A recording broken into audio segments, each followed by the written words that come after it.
Howdy y'all, it's your boy Q, and today we're going to go over improvising over a track that changes key constantly, and not just like a funky tune, but like an R&B style tune. If that sounds interesting to you, keep on watching. Let's get to it. If you made it this far, welcome to the Q Show. Gonna learn a thing, it's probably in the title. Alright, what are we doing here? So, this was, first things first, I gotta thank who inspired this video. My friend Rondon Keyz just put out not only an amazing music video, but a very cool album. And on that album, it's like a beat tape, lots of cool vibes in it. But one of them in particular grabs me because every chord changes key. Now, it's not like a million different keys, it goes between two. But just that is enough to trip up a lot of guitar folk. I know we don't tend to always be as theory-oriented as I think we should. So, I wanted to give you guys some really easy ways to kind of digest a chord progression like this and then kind of create a plan of attack. And hopefully through that, just be able to kind of continue to grow. It's really not that deep, and I think just kind of getting that little nudge can be a big help to a lot of people. I know it was for me. So let's get to this. First things first, let's hear the track, at least the chords in the beginning.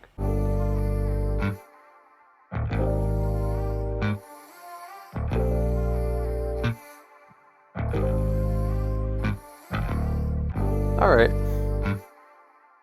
cool.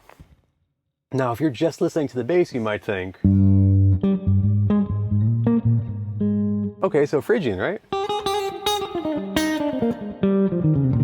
However, you would be very wrong. The first chord, let's hear it again. Notice anything about it? That A doesn't exist in G Phrygian, so we're immediately in G minor. At least, I guess it could be different. We're gonna call it, I'm calling G minor. And then the next chord, A flat, major 7. So now we're in the Phrygian. I guess that would be Lydian, but you could think of it like G Phrygian. And then the next chord, lots of colored tones, but ultimately a B flat major 7. So we're back to G minor land. And then that, and then you hit that D. So, with that in mind, we're going between, you could think of it as going between G minor and G Phrygian. That's a one-note difference. A lot of guitar folk who would hear this kind of chord progression might just attack it with the pentatonic. And like that works.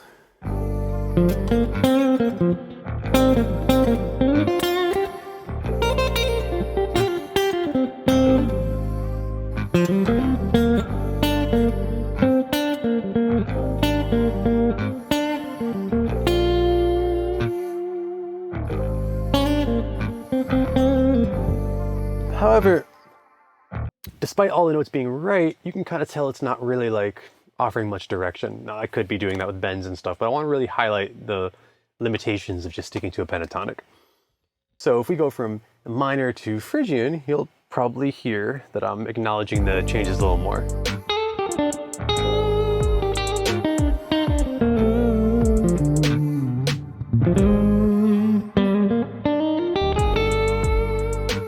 So, not the greatest thing I've ever played, but you can tell that it sounds like I'm kind of following the song a little more.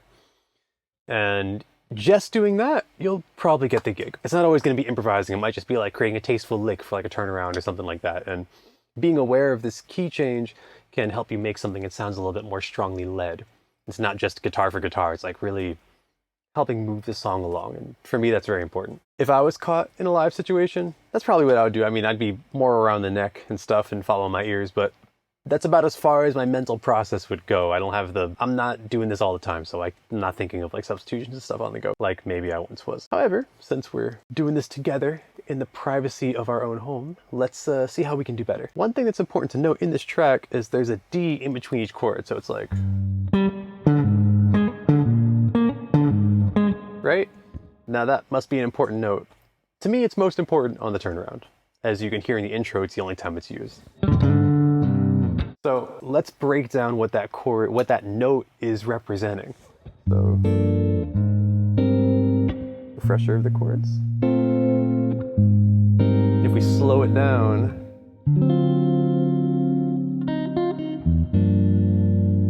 This is how I hear it. So you've got your D dominant, flat 9, it's your Hendrix chord into the minor. Really sets it up nice, kind of a tritone sub for the A flat, and it creates the 5 or the 1. It works really well. Has some notes in common too. Now, you wouldn't be comping over a track like this if they asked you to improvise, but you could acknowledge that chord in your lead line. So I'm gonna do something really simple, and then on the turnaround, I'm gonna play something that kind of exemplifies that. Because you've got the dominant, it's dominant, so you got the major third, but also the flat 9, so you got a major minor thing. But if you do it right, it can sound correct.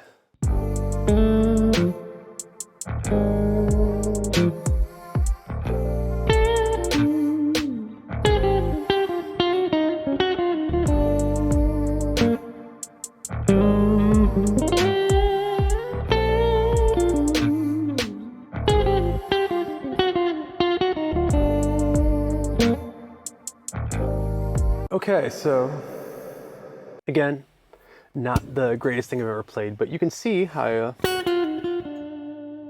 on that turnaround, it kind of starts voicing to the D before it actually hits it. It's like it lets the listener know it's coming, and it shows that you kind of understand the changes. But more importantly than all, it's a little variety against the purely changing from Phrygian to minor.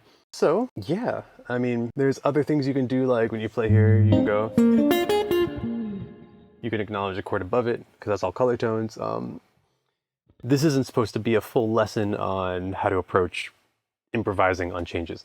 I just wanted to give y'all a couple ideas on how to approach a song like this. Now, this particular one is like that fake out Phrygian thing, but this advice goes much further than a track like this. If you're dealing with any lo-fi beat where they just like play a block chord,